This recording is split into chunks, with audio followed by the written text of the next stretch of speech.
성령 강림 후 12번째 주일이며 평화통일 주일 아침입니다.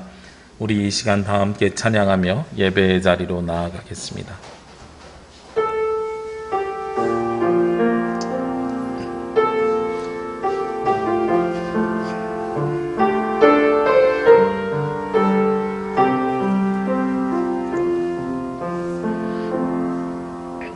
나는 하나님을 예배하는 예배자입니다.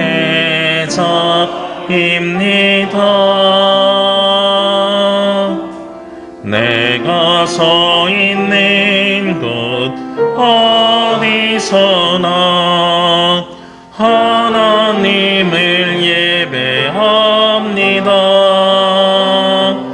내 영혼 거룩한 은혜를 향하여 내 마음 완전한 하나님 향하여 이곳에서 바로 이 시간 하나님을 예배합니다.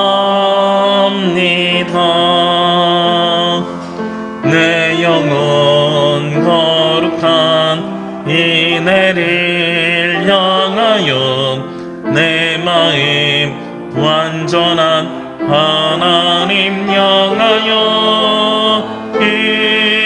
이곳에서 바로 이 시간 하나님을 예배합니다. 기도드리겠습니다.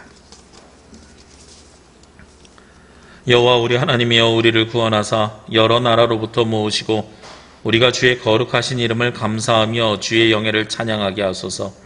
여호와 이스라엘의 하나님을 영원부터 영원까지 찬양할지어다. 모든 백성들아 아멘 할지어다. 할렐루야. 우리의 힘과 능력이 되시는 하나님 아버지 감사합니다. 우리나라를 사랑하여 주시고 이 백성을 긍휼히 여겨주셔서 일본 강점기와 수치에서 벗어나게 하여 주시고 오늘 광복 76주년을 맞이하며 주님 앞에 예배드릴 수 있도록 인도하시니 감사드립니다.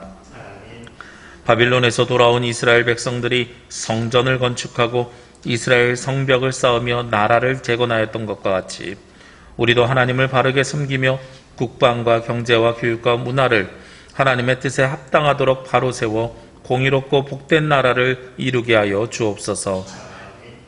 이 시간 드리는 이 예배가 성령의 임재를 경험하는 예배가 되게 하시고 하나님께서 사랑하시는 이 나라 이 민족을 위해 기도하며 간구하는 예배가 되게 하여 주옵소서. 이 모든 말씀 예수님의 이름으로 기도합니다. 아멘.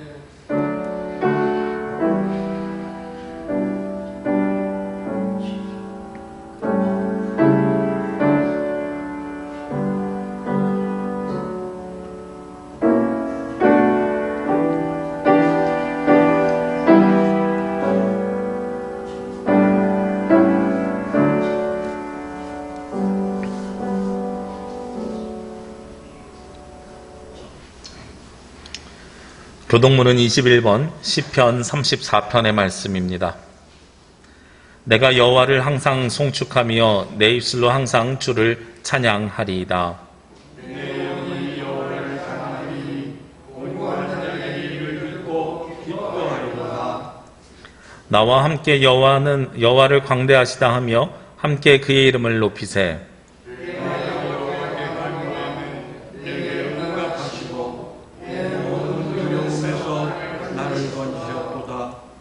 이 곤고한 자가 부르짖음에 여호와께서 들으시고 그의 모든 환난에서 구원하셨도다. 여호와의 전하가 그를 경외하는 자를 불러주시고 그를 건지시는도다. 너희는 여호와의 선하심을 맛보아할지어다. 그에게 피하는 자는 복이 있도다. 너희 성도들아 여호와를 경외하라. 그를 경외하는 자에게는 부족함이 없도다. 젊은 사자는 궁핍하여 줄일지라도 여호와를 찾는 자는 모든 것에 부족함이 없으리로다. 아멘. 우리 이 시간에는 지난 한 주간 알고 지은 모르고 지은 모든 죄를 주님 앞에 자복하며 고백하는 자매의 기도를 드리도록 하겠습니다.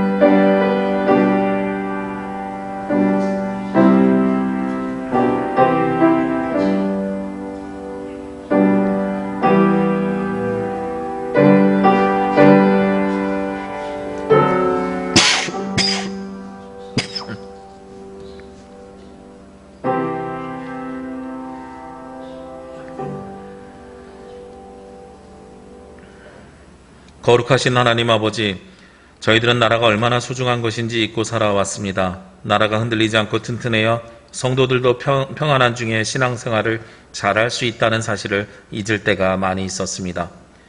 위정자들의 잘못된 선택과 행동을 보면서 비판하기만 했을 뿐 저들을 위해 기도하기는 인색하였습니다.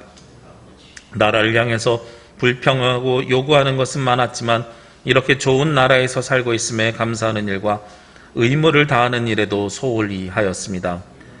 전 세계에서 유일한 분당국으로 남아있는 대한민국의 통일을 위해 부르짖어 기도하지도 못하였습니다.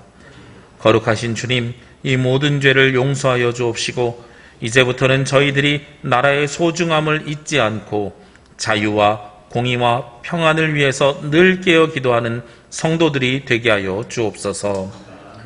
주여, 주는 긍휼히 여기시며 은혜를 베푸시며 노하기를 더디하시며 인자와 진실이 풍성하신 하나님이시오니 내게로 돌이키사 내게 은혜를 베푸소서. 나는 이 말씀에 의지하여 이 시간 우리가 구한 모든 죄가 예수 그리스도의 십자가의 보혈로 씻음받았음을 선언합니다. 아멘. 우리의 기도를 들으소서. 키리에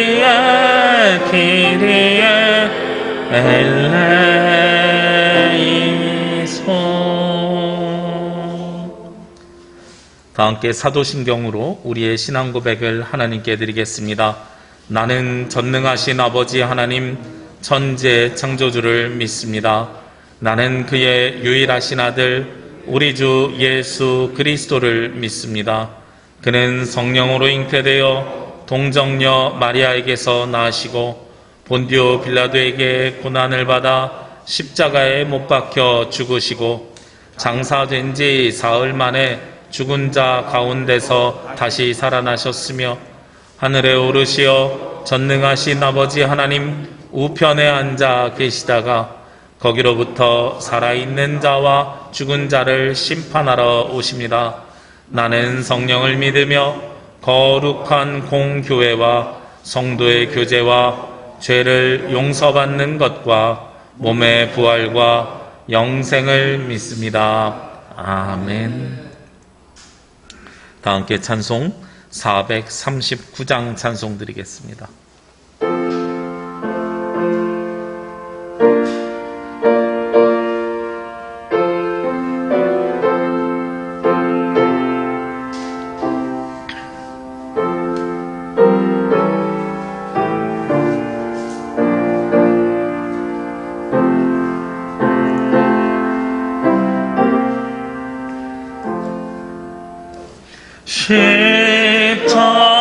십자가로 가까이 나를 이끄시고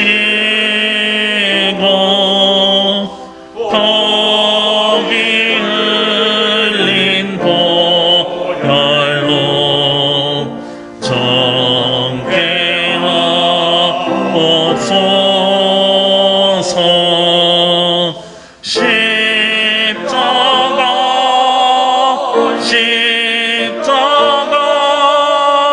무한 영광일세 영한 강을 건너로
십자가로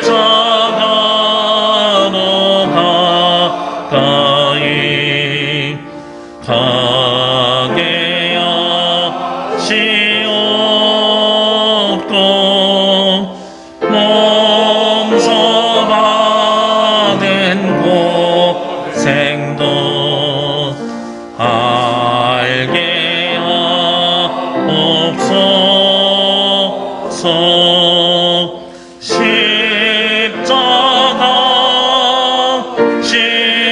십자가 무한 영광일세. 연한 땅을 건넌 후 영원한 시간에 십자가에 가까이 의지하고 서서 천국이 될 때까지 항상 머물겠네. 십자가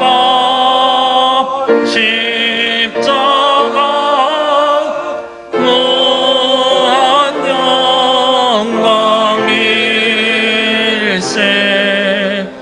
연한 강을 건넌 후 영원한 시간에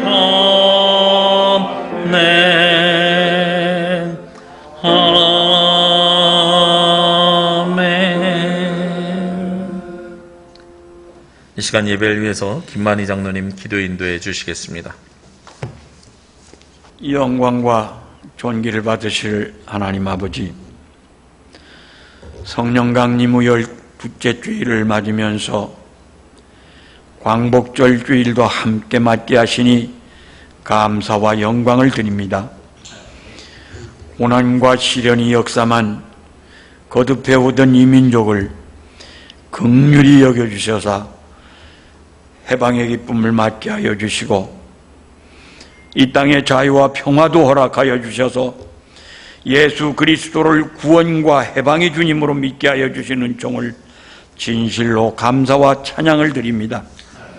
한국의 모든 교회와 믿음의 백성들이 압제와 서름에서 해방의 감격을 주신 은혜를 생각하며 감사와 찬양을 드리오니 기쁘게 받아 주시옵소서. 주님, 오늘 저희들이 해방을 허락하여 주신 그날을 기억하며 예배를 드리지만 저희들이 지은 죄를 고백하지 않을 수 없습니다. 알고 지은 죄, 모르고 지은 죄까지도 주님 앞에 고백하오니 용서의 은총을 내려주시옵소서. 주님, 이 민족이 아직도 진정한 해방의 기쁨을 불일치상대로 맞아야 하는 아픔이 있습니다. 남과 북이 갈라져 하늘을 이루지 못하고 있사온데 더 이상 이스라엘과 유다처럼 남북으로 나뉜 채 서로 미워하고 싸우며 오랜 세월을 보내야 하는 일 없게 하여 주셔서 민족 전체가 하나가 되어 진정한 해방과 자유의 기쁨을 누리며 나눌 수 있게 하여 주시옵소서. 주님, 오늘날 이 교회들도 나라 사랑하는 마음이 넘쳐나길 원합니다. 가끔 이 모든 교회들을 보면 십자가의 정신은 온데간데 없고 무조건 성장이나 하고 보자는 성장 일변도로 나가고 있는 것 같습니다. 주님이 십자가의 깃발을 높이 들기보다는 오히려 십자가를 감추는 교회들이 많아지는 것만 같고 교인이 숫자나 자랑하면서 주님께 쓰임받는 일꾼을 자랑하는 교회들은 찾아보기가 힘들고 화려하고 웅장한 건물을 내세우는 교회들은 많아지고 있습니다. 십자가의 복음을 내세우는 교회가 점점 작아지는 것 같아 너무나 안타까울 따름입니다. 주님, 나라를 위하고 믿음을 위하여 그 옛날 순교를 두려움 없이 맞았던 선조들처럼 우리가 곧 교회이며 주의 부름받은 성도로서 이 세상 끝까지 복음을 전하는 사명을 다할 수 있는 저희들이 되게 하여 주시옵소서. 오늘도 광복과 평화통일주의를 맞이하여 진정한 해방의 의미를 선포하여 주실 목사님을 기억하여 주셔서 말씀이 선포될 때에 주님이 주시는 진정한 해방이 무엇인지를 깨닫고 그 해방의 기쁨을 누리는 시간이 되게 하여 주시옵소서. 어렵고 힘든 상황 속에서도 한결같은 믿음으로 주님이 몸된 교회를 위하여 충성하는 일꾼들을 기억하여 주셔서 저들의 수고가 하늘의 보화로 이어지게 하여 주시옵고, 더운 무더위와 코로나19가 확장되어가는 상황도 주님이 함께하여 주셔서 이겨 승리할 수 있게 도와주시옵소서. 이미 예배가 시작되었사오니 마치는 시간까지 주님만이 홀라 영광 받으실 것을 믿사오며 우리를 구원하여 주시고 사랑으로 인도하여 주시는 예수 그리스도의 이름으로 간절히 기도드리옵나이다. 아멘.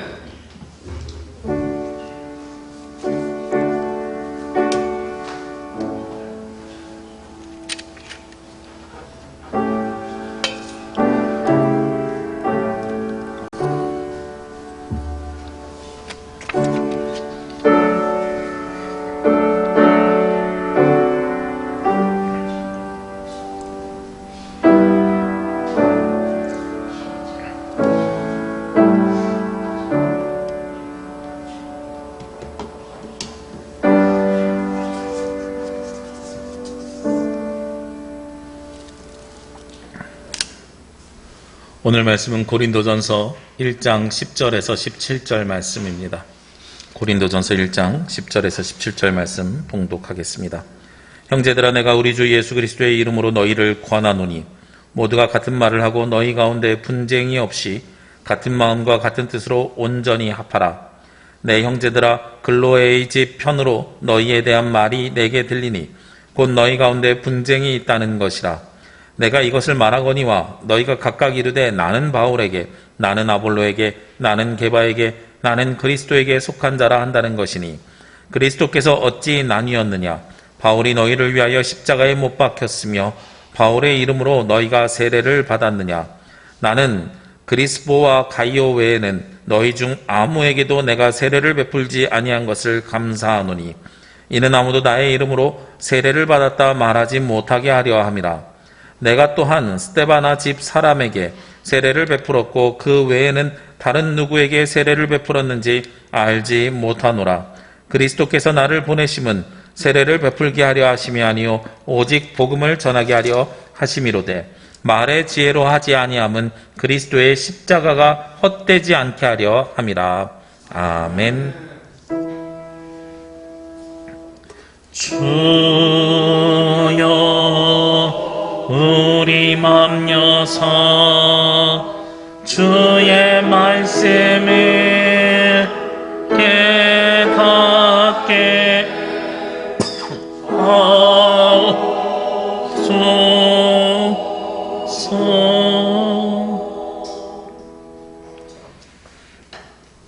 오늘도 이 시간 주님 앞에 나와서 예배하고 그리고 각자의 가정에서 예배드리는 모든 분들을 주의 이름으로 환영합니다.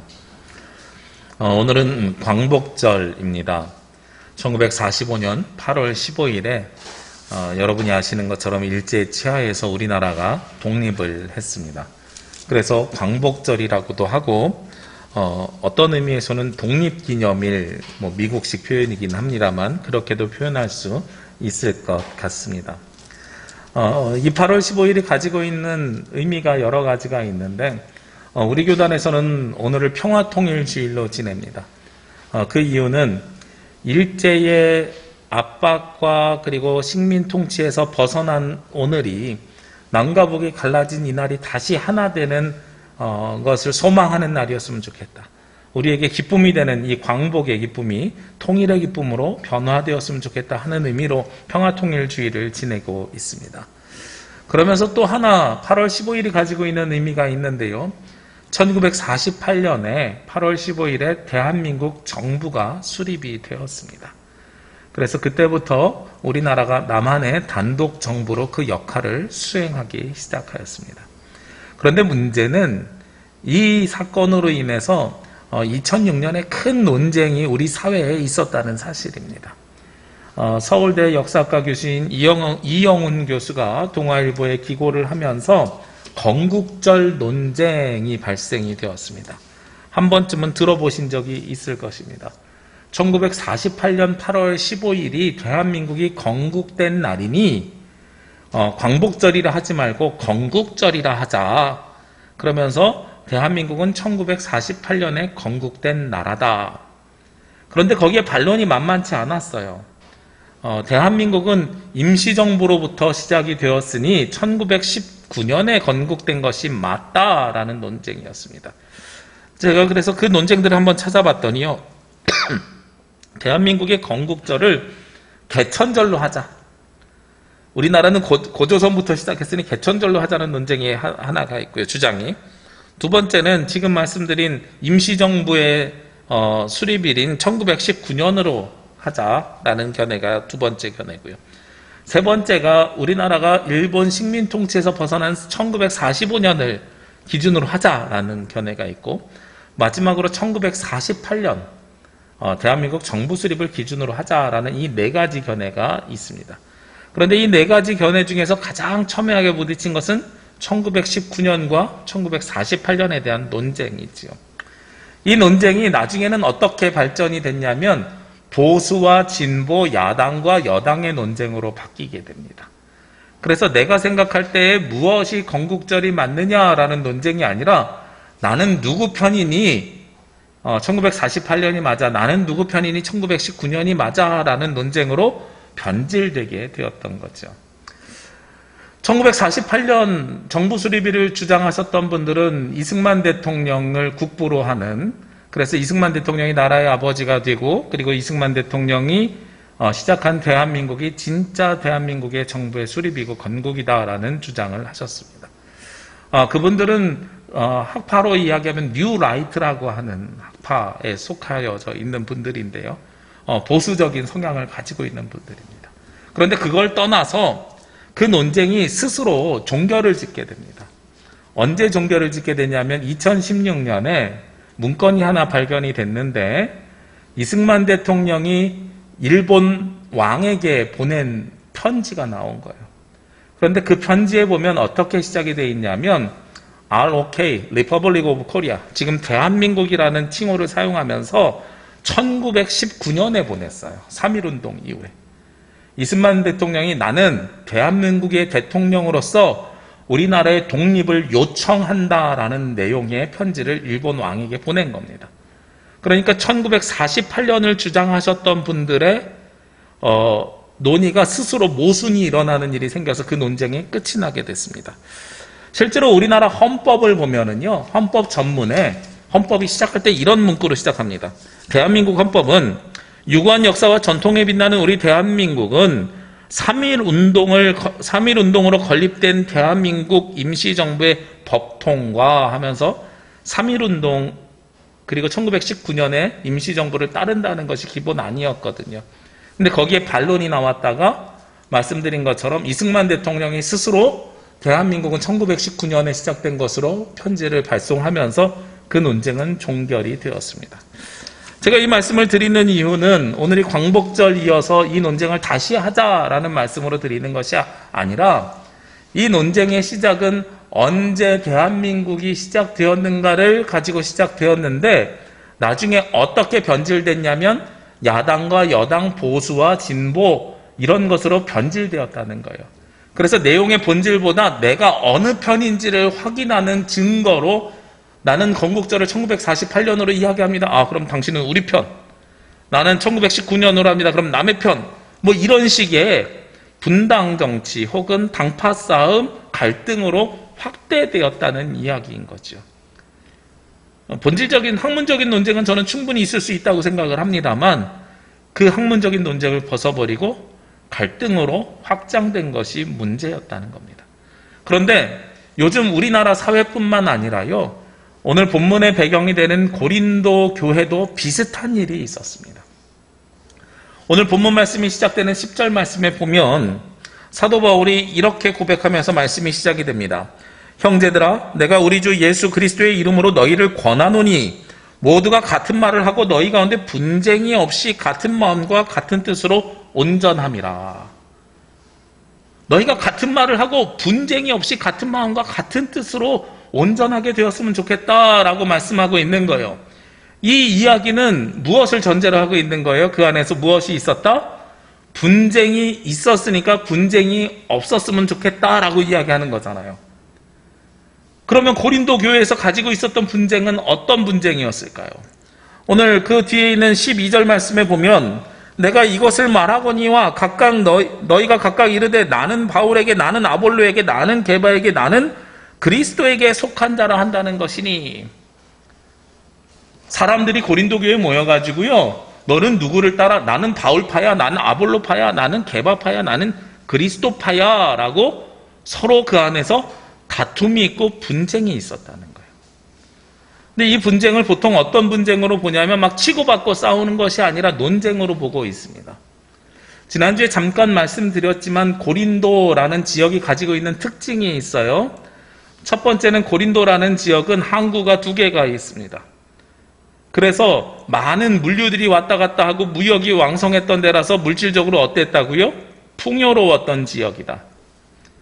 그리고 항구가 많으니까 많은 이방인들이 소통하고 왕래했던 지역입니다. 그러면서 모든 이 그리스 로마 제국에 있었던 도시들은 신을 섬겼는데 고린도도 역시 여러 신을 섬겼습니다만 그 중에 가장 많은 사람들이 섬겼던 신이 아프로디테라는 여신이에요. 그래서 그 여신에게 제의를 하기 위해서 성적으로 문란한 상태였다. 그리고 동시에 무엇이 발전된 도시였냐면 철학과 수사학이 발전되어서 논쟁이 많았던 동네였습니다.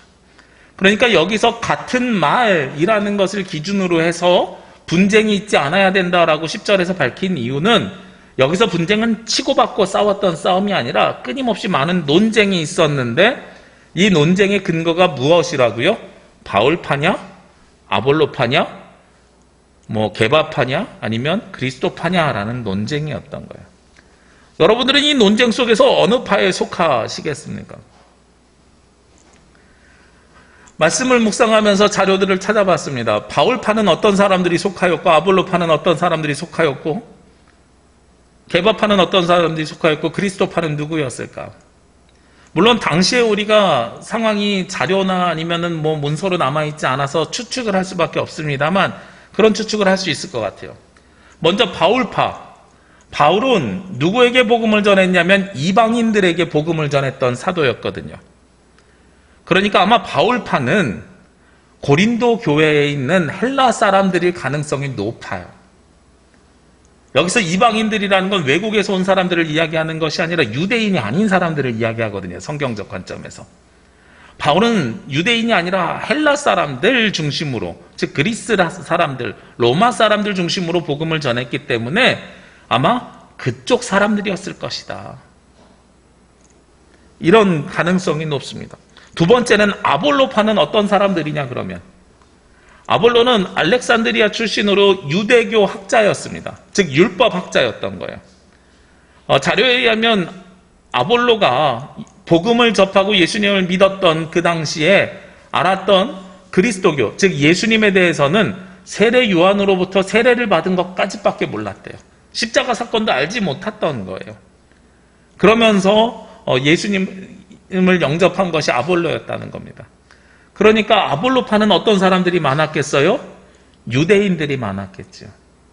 그리고 이 유대인들은 어떤 유대인이냐면 예루살렘에서 무역 때문에 온 유대인들이 아니라 오랫동안 여기서 정착해서 살던 유대인들이었을 가능성이 높습니다. 이스라엘이 바빌론 포로기를 지나고 여러 우여곡절을 겪으면서 사람들이 나라를 잃고 떠난 사람들이 많아요. 그 사람들을 디아스포라 유대인이라고 하는데 세계 곳곳으로 이렇게 막 떠나 있으면서 그 사람들이 그럼에도 불구하고 전통을 지키고 신앙을 지키고 하나님을 지키면서 유대인으로서의 삶을 살아온 사람들이 각 지역에 있었던 거죠. 그 중에 한 사람, 그런 사람들이 아볼로를 따르지 않았을까. 아마도 이것은 우리나라로 이야기하면 중앙아시아 지역에, 우즈베키스탄과 같은 중앙아시아 지역에 있는 고려인들과 비슷하지 않을까. 우리나라에도 일본이 식민 통치를 하기 시작하면서 우리나라에 있는 사람들이 어디로 도망가기 시작했어요? 만주로 이주해서 살았죠. 그런데 일본이 만주까지 침략을 하면서 만주국이라는 나라를 설립을 해요. 그러면 거기서 먹고 살기 힘든 사람은 어디로 가요? 서쪽으로 계속 가면서 나중에 러시아로 가는 거예요. 그리고 지금 우즈베키스탄 지역에 보면은 고려인이라고 하면서 우리랑 피부 색깔도 똑같고 문화 풍습도 똑같은 사람이 모여서 살잖아요. 아마 그런 형태의 유대인들이 아니었을까 하는 추측을 하게 되는 거예요. 세 번째로 게바파입니다. 게바는 누구냐면 우리가 흔히 알고 있는 예수님의 제자 중에 베드로입니다. 베드로는 헬라식 표현이고 게바는 아람어식 표현입니다. 아람어는 당시에 예루살렘에서 사용하던 언어이거든요. 그러니까 이 사람들은 어떤 사람들일 가능성이 많냐면 예루살렘에서 신앙생활 하다가 고린도로 온 사람들일 가능성이 높은 거죠. 그래서 그 전통을, 예루살렘의 전통을 따르려고 하는 사람들이 게바파일 가능성이 높습니다.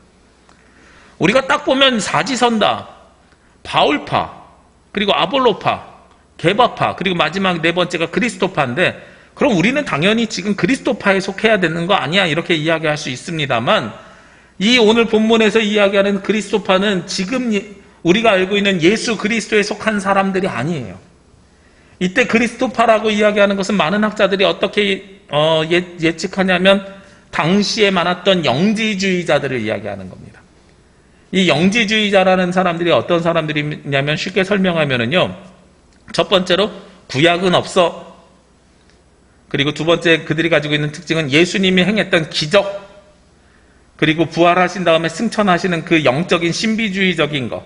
그래서 신앙을 이성과 논리, 말씀의 근거에서 받는 것이 아니라 오늘 본문에서 이야기하는 그리스도파는 만약에 영주의적인 성향을 갖고 있는 것이 맞다면 신비주의적인 성향을 갖고 있는 사람, 이 네 가지 파로 나뉘어 있는 거예요. 제가 이걸 제주로 좀 바꿔서 생각을 해보겠습니다. 서울이나 육지에서는요, 외국인 노동자들이 오면 예전에는 외국인 노동자 센터라 그랬습니다. 그곳에서 활동을 하고 케어를 같이 했어요. 그런데 이 외국인 노동자 센터라는 말이 요즘은 뭘로 바뀌었냐면 이주민 센터로 바뀌었어요. 그들 가운데서는 우리나라로 이주해가지고 와서 대한민국 국민이 된 사람들도 있어서 이주민이라는 표현으로 바꿨습니다. 근데 제가 제주에 와 보니까요, 이주민이라는 표현을 누구에게 쓰냐면 육지에서 제주로 온 사람에게 이주민이라고 하더라고요. 그런데 좀 시간이 지나니까 육지에서 온 사람이랑 지금도 대정이나 이렇게 시골로 가면은 양어장에서 일하는 외국인 노동자들이 있거든요. 이 외국인들이랑 구별이 안 되는 거예요. 육지에서 온 사람이랑 외국에서 온 사람이랑. 그래서 제주대학교에 있는 한 학자가 그것을 셋으로 구별했어요. 뭐라고 구별했냐면 첫 번째는 토착민. 제주에서 나서 자라신 분이 토착민. 두 번째는 육지에서 오신 분 정착민. 그리고 세 번째는 외국에서 온 사람 이주민. 이렇게 나눴더라고요. 그럼 저는 이제 정착민인 거죠. 여기 계신 분들 가운데 토착민도 계시고 정착민도 계시고 우리 교회는 아직 이주민은 없습니다만 만약에 오늘 고린도 교회 상황을 그대로 대입하면 이주민들은 바울파에 속할 거고요. 그 다음에 토착민들은 아볼로파에 속할 거고요. 그리고 정착민들은 게바파에 속할 거란 말이죠. 그리고 이 세 가지 더하기 어떤 게 더 있냐면 우리는 말씀이 아니라 그냥 영적으로 뜨끈뜨끈하고 내가 질병 고치는 기적을 바라고 왔어요 하는 그리스도파가 하나가 더 있는 거예요. 이 사람들이 서로 어떻게 했다고요? 논쟁을 하는 겁니다. 뭐가 맞아? 바울파가 맞아? 아볼로파가 맞아? 게바파가 맞아? 그리스도파가 맞아? 이런 논쟁을 하는 거예요. 오늘 말씀의 제목이 말의 지혜와 십자가인데요. 이 제목은 어디에 있는 말씀이냐면 17절에 있는 말씀입니다. 17절 말씀을 보면 그리스도께서 나를 보내심은 세례를 베풀게 하려 하심이 아니요 오직 복음을 전하게 하려 하심이로되 말의 지혜로 하지 아니함은 그리스도의 십자가가 헛되지 않게 하려 함이라. 말의 지혜를 따르자는 이야기가 아니라 말의 지혜가 아니라 십자가로 가야 됩니다라는 말을 하고 있는 거예요. 여기서 지혜라는 단어 때문에 우리가 현혹되는데 잠언에서도 지혜 이야기하지 않아요 그러는데 잠언에서 이야기하는 지혜는 말의 지혜가 아니라 삶의 지혜를 이야기하는 겁니다. 신앙의 지혜를 이야기하는 거예요. 여기서 이야기하는 오늘 본문에서 이야기하는 말의 지혜는 세상에서 이야기하는 철학입니다. 세상에서 이야기하는 철학을 따르지 아니하고 십자가라고 할 거다. 내가 논리적으로 세상에서 말하는 철학으로 이야기할 것 같으면 십자가가 헛되게 된다라고 사도 바울이 이야기하고 있는 거예요. 그래서 분쟁이 있는데 각 파로 나눠서 싸움이 있는데 이 분쟁의 싸움이 어떤 싸움이요? 논쟁적인 말의 지혜로 하는 싸움들이 있었다는 거예요. 근데 이 싸움이 나중에 변질돼요. 어떻게 변질되냐면 그 뒤에 말씀을 보면 사도 바울이 이렇게 이야기합니다. 13절에요. 그리스도께서 어찌 아니었느냐? 바울이 너희를 위하여 십자가에 못 박혔으며 바울의 이름으로 너희가 세례를 받았느냐라고 이야기합니다. 첫 번째로 변질되는 게 어떤 변질이냐면 바울로부터 복음을 전해받았는데 바울이 십자가에 달려 죽은 바울이 나를 구원하여 준 것으로 사람들이 바꿔서 생각하는 거예요. 사람들의 의식이 그랬다는 겁니다. 바울파, 아볼로파, 게바파는 나를 구원해 준 주체가 바울이야, 아볼로야, 게바야 라고 이야기하는 거예요. 이건 요즘 우리 이야기하면 뭐하고 똑같습니까? 제가 성탄절이나 부활절에 몇 년에 한 번씩 우리 교회에서 세례식을 하지요. 그러면 세례를 받은 사람이 나는 이성진의 이름으로 세례를 받았어 이렇게 얘기하는 것과 똑같은 거예요. 저는 절대로 제 이름으로 세례를 베풀지 않습니다.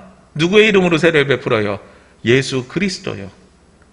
저는 하나님의 말씀을 전하는 복음의 통로로 쓰임받는 것이고 성례전을 집례하는 집례자로서의 역할을 하는 것이지 목사가 여러분을 구원하지 않습니다. 말씀을 잘 들으셔야 돼요. 하나님께서 목사를 통해서 구원의 말씀을 여러분에게 선포하는 거예요. 여러분을 구원하는 구원자는 목사가 아니라 예수 그리스도입니다. 그게 바로 복음이에요.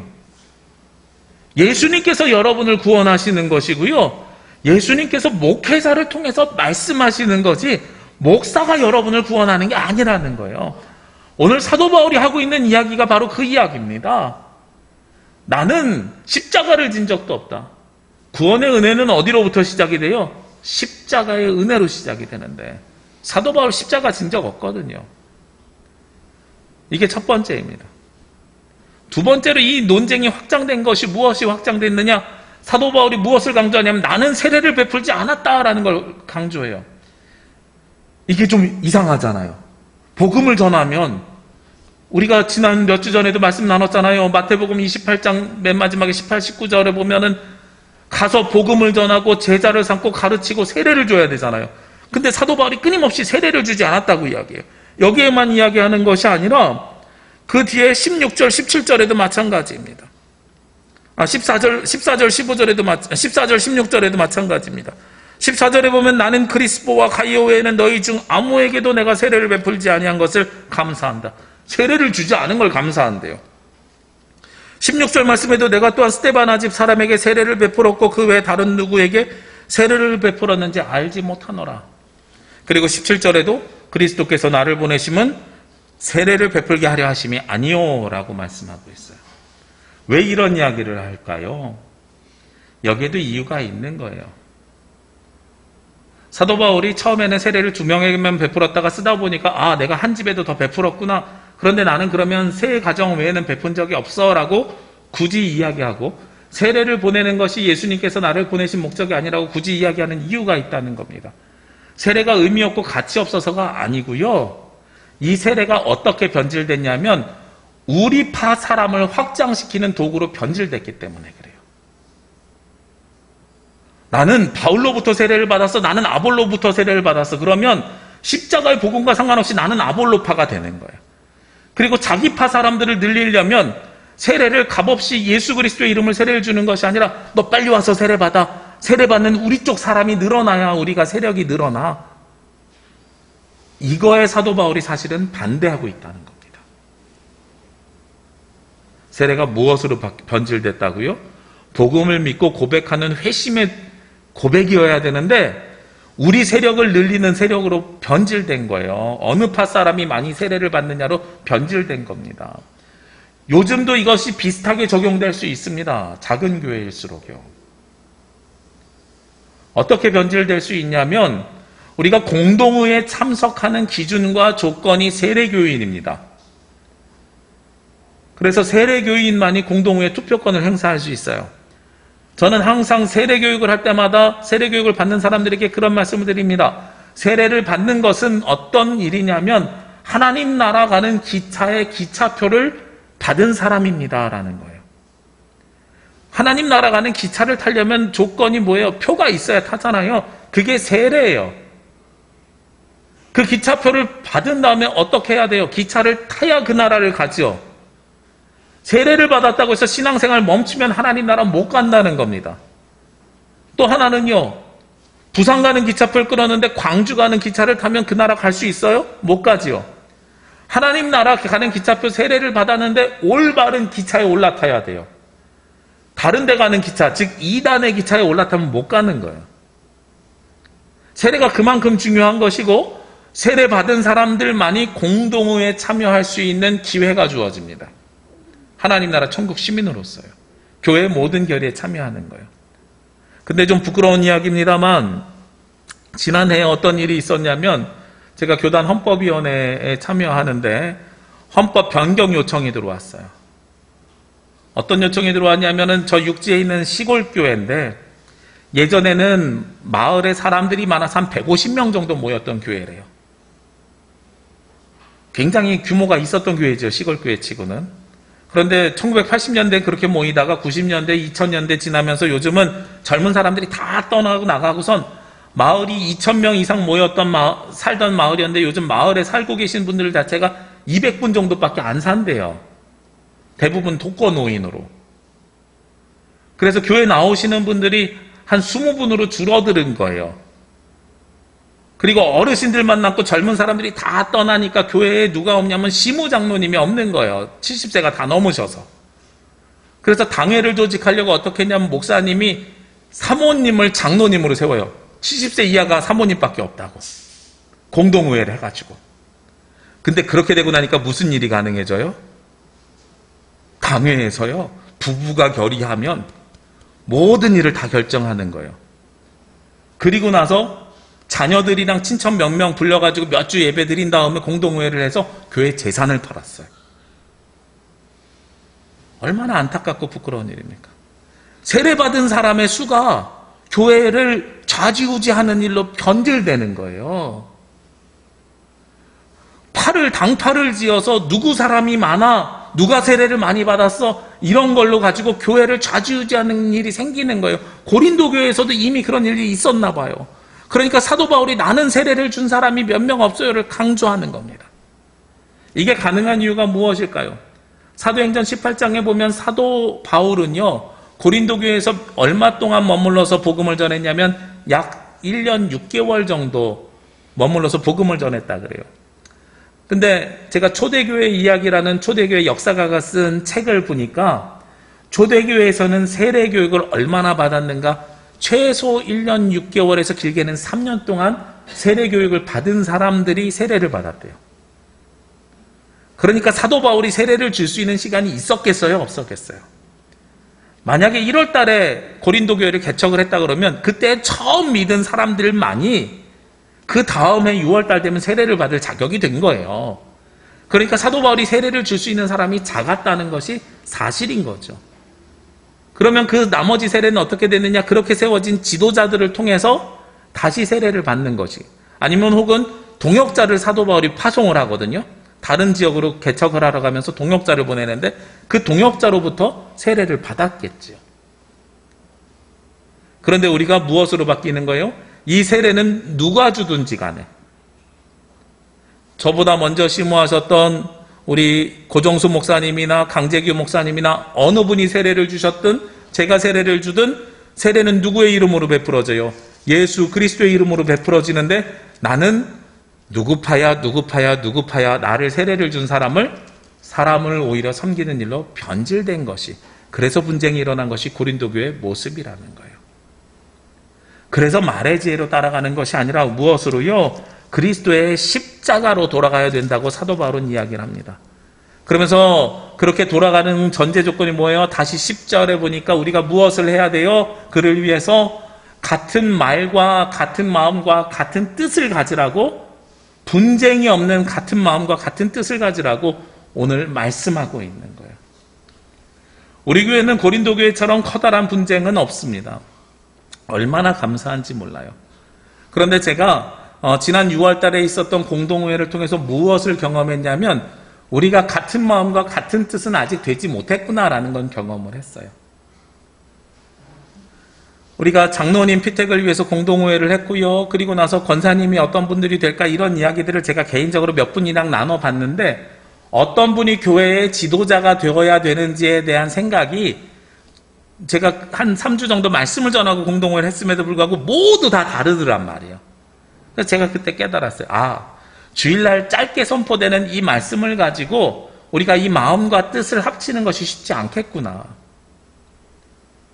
그리고 각자 가지고 있는 기준과 생각이 다른데, 어떻게 다르냐면, 어떤 분들은 본인이 가지고 있는 환경 속에서 대부분 다 생각을 하시니까, 어떤 분들은 교회에서 오래 생활하신 분들은 교회에서의 관점으로, 어떤 분들은 사회생활 오래 하신 분들은 본인 직장의 관점으로, 또 밖에서 사업을 하시는 분들은 본인이 운영하는 사업체의 관점으로 다 조금씩 다른 거예요. 같은 말을 하는 줄 알았더니 자세하게 얘기를 해보니까 관점이 다 달라요. 눈높이가 다 달라요. 이게 나중에는 어떻게 될 가능성이 생겨요? 말의 지혜로 논쟁으로 바뀔 가능성이 생기는 거죠. 그래서 제가 그때부터 기도하기 시작했어요. 어떻게 하면 마음과 뜻을 합칠 수 있을까? 마음과 뜻을 합치는데 무엇을 기준으로 마음과 뜻을 합쳐야 돼요? 십자가가 헛되지 아니할 수 있도록. 예수 그리스도의 십자가의 복음을 근거로 하는 마음과 뜻을 합하는 과정을 어떻게 해나갈 수 있을까? 그래야 같은 말을 할 수 있는데, 그런 고민이 생겨나기 시작했어요. 앉아 계신 여러분과 제가 가지고 있는, 사용하는 단어가 비슷한데 말은 같은 말을 하고 있는데 그 뜻이 다 다를 수 있고 그 속마음이 다 다를 수 있는 거예요. 이거를 다 예수님의 마음으로 합치는 과정이 필요한 거죠. 우리 교회도 그런 과제가 생겼습니다. 요즘은 코로나로 인해서 1대1도 정지를 했습니다. 지난주부터 3단계는 계속됐지만 지난주부터 제가 정지를 했는데, 정지를 하고 나니까 참 감사해요. 여러분들 문자 받으셔서 알겠지만 지난 목금토 막 확진자가 40명, 50명 막 엄청 쏟아지고 있잖아요. 지난주 수요일인가요? 서귀포에 회의가 있어서, 모임이 있어서 잠깐 갔는데, 식사를 하려고 하는데, 모임이 끝나고 식사를 하려고 하는데 깜짝 놀랐어요. 그냥 잘 운영하던 식당인데, 어제까지 했던 식당인데 오늘 문이 닫혀 있는 거예요. 왜 그런가 안내문을 봤더니 확진자와 동선이 겹쳐가지고 4일 동안 문 닫습니다. 그래서 다른 식당을 갔더니 거기도 똑같이 써 있어. 확진자와 동선이 겹쳐서. 그래서 몇 번째 식당을 가냐면 또 중간에 하나는 코로나로 인해서 경영 상태가 어려워져서 문을 닫는다 그러고. 그래서 식당을 5번 만에 찾아갔어요. 상황이 생각보다 심각한 것 같아요. 우리 모르게 우리 주변에 생각보다 심각하게 있어요. 그래서 잘 멈췄다고 생각을 하는데, 그럼에도 불구하고 상황이 조금만 나아지면 저는 빨리 1대1 성경 공부를 다시 시작하려고 합니다. 그리고 아직 신청 안 하신 분들에게 부탁을 드립니다. 우리 같이 공부하시자고요. 안 되면 인터넷이나 줌으로라도 멀리 계신 분들 하시자고요. 왜냐하면 십자가의 복음, 말씀, 성경 말씀에 근거한 이 다른 마음과 뜻을 합쳐가는 과정이 우리에게 필요한 거예요. 그것은 여러분들이 일방적으로 들으시면 제가 전한 선포한 말씀을 여러분들 상황에 맞춰서 알아서 이해하시거든요. 근데 이게 다 다를 수가 있어요, 이해가.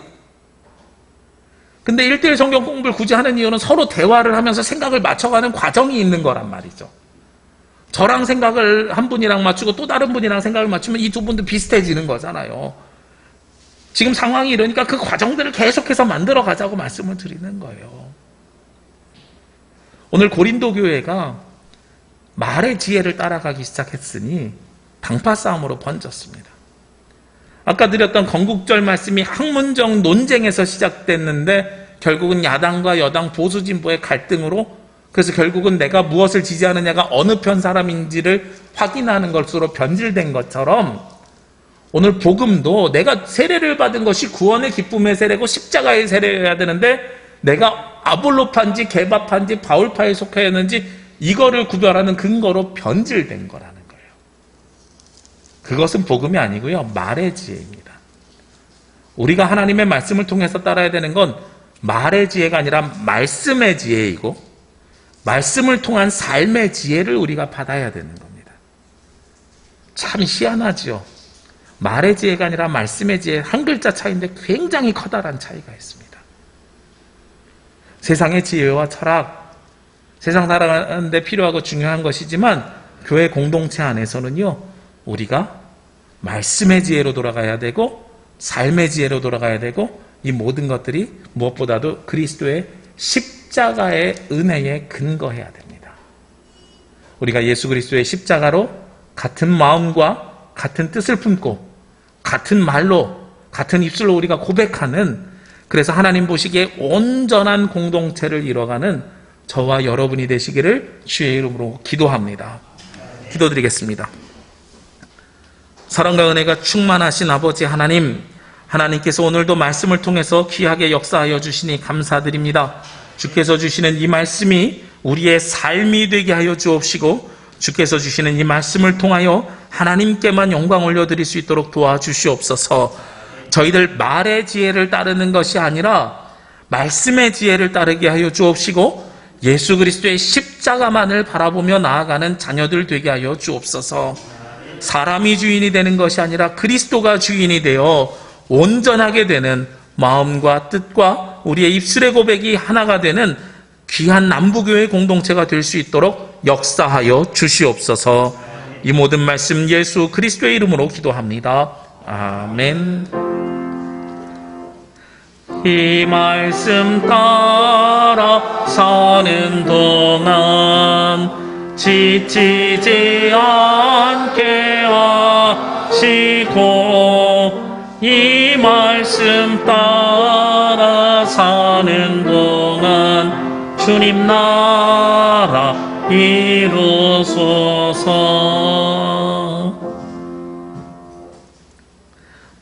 다 함께 찬송 633장 찬송하시며 예물 봉헌하겠습니다.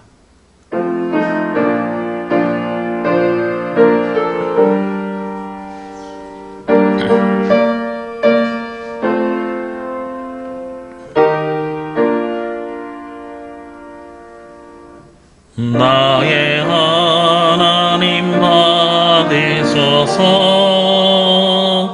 주께 드리는 이 예물을 소리 높여 감사로 주께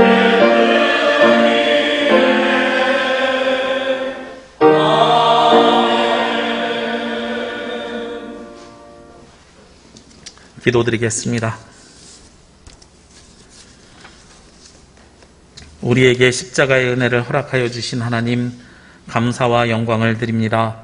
주님을 사랑하는 주의 자녀들이 함께 모여 예배하며 찬양하며 오직 주님께만 영광을 올려드립니다. 주님께서 이 시간 위에 은혜를 더하여 주시고 복의 복을 내려 주옵소서. 이 시간 주님 앞에 예배하며 예물과 정성을 드립니다. 열의 하나를 거룩하게 구별하여 드리는 예물과 감사의 제목과 약속이 있는 예물, 그리고 복음 선포를 위한 예물을 올려드립니다. 주님께 드리는 이 예물이 먼저 하나님의 나라와 그의 의를 위하여 쓰여지게 하여 주옵시고 이 예물을 통하여 하늘의 뜻이 이 땅에 이루어지게 하여 주옵소서. 특별히 주님의 사랑을 우리 남부교회 성도들에게 더하여 주셔서 이 땅에서 그 삶을 살아가는 동안에 하늘 아버지께서 주시는 은혜를 받아 평화와 기쁨을 누리는 삶을 살아가기를 원합니다. 물질로 인하여 눈물 짓지 않게 하여 주옵시고 환난과 고난의 시간에 곤비지 않게 하여 주옵시며 육신의 질고로 고통받지 않을 수 있도록 도와주시옵소서. 주님께서 주시는 사랑이 이번 한 주간 우리의 삶에 늘 경험되기를 원하오며 이 모든 말씀 예수 그리스도의 이름으로 기도합니다. 아멘. 네, 오늘 주님의 평화와 위로가 창조된 세상 곳곳에서 예배하는 모든 가정과 성도들 위해 함께 하시기를 기도합니다. 네, 오늘은 성령 강림후 12번째 주일이고요. 평화통일 주일입니다. 우리 이 나라의 민족이 평화롭게 통일될 수 있도록 기도해 주시는 시간이 되길 원하고요. 광복의 기쁨을 허락하여 주신 하나님이 하나됨의 기쁨도 허락하여 주시기를 기도해 주시길 부탁드립니다. 사회적 거리두기 개편안 3단계가 적용 중인데요. 지난주보다 조금 적게 오늘 오셨는데, 네, 만약에 4단계가 적용되면 저희가 8분에서 10분 정도 예배 드릴 수 있습니다. 1부, 2부로 나눠서 그렇게 될 수 있는데 따로 문자를 드리도록 하겠고요. 어제 뉴스를 보니까 제주의 4단계 기준 인원이 27명이라 그래요. 그런데 요즘 계속 30명은 물론이고 40명, 50명을 넘어서고 있잖아요. 근데 이게 며칠이 아니라 며칠 동안의 평균을 낸 거래요. 그래서 어제 기준으로 23.7명이라고 그럽니다. 제발 4단계가 되지 않아서 저희가 3단계로 그냥, 물론 더 단계가 낮아지면 좋겠지만 격상되지 않고 최소한 이 상태로라도 예배가 가능하고 여러분들의 삶이 유지되기를 원합니다. 우리 그를 위해서 많이 도와주시고 방역이나 여러모로 많이 신경 써주시고 동참해 주시기를 부탁드리겠습니다. 네, 우리 이 시간 함께 찬양드립니다. 살아낸 만큼 사랑한 만큼.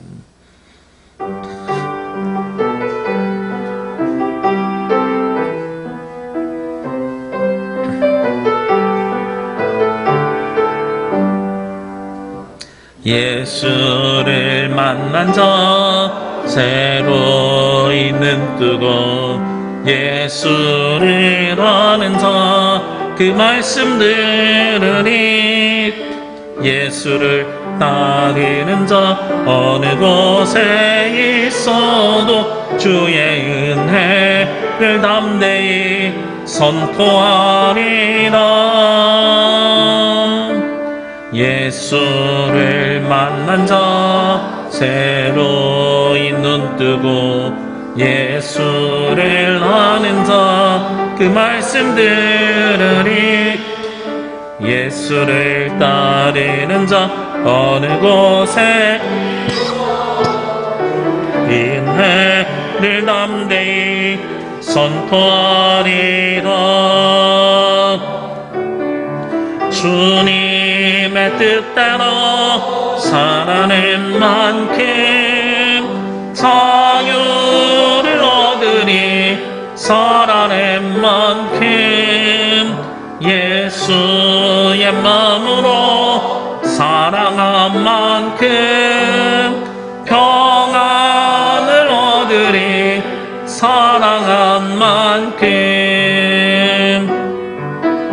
주님의 뜻대로 살아낸 만큼 자유를 얻으리 살아낸 만큼 예수의 마음으로 사랑한 만큼 평화를 얻으리 사랑한 만큼.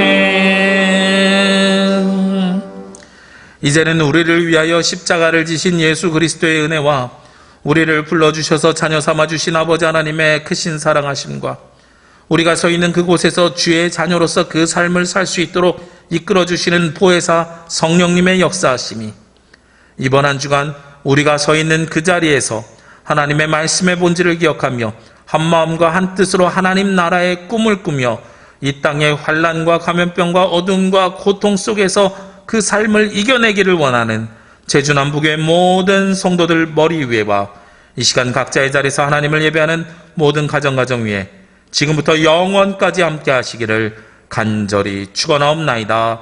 아멘.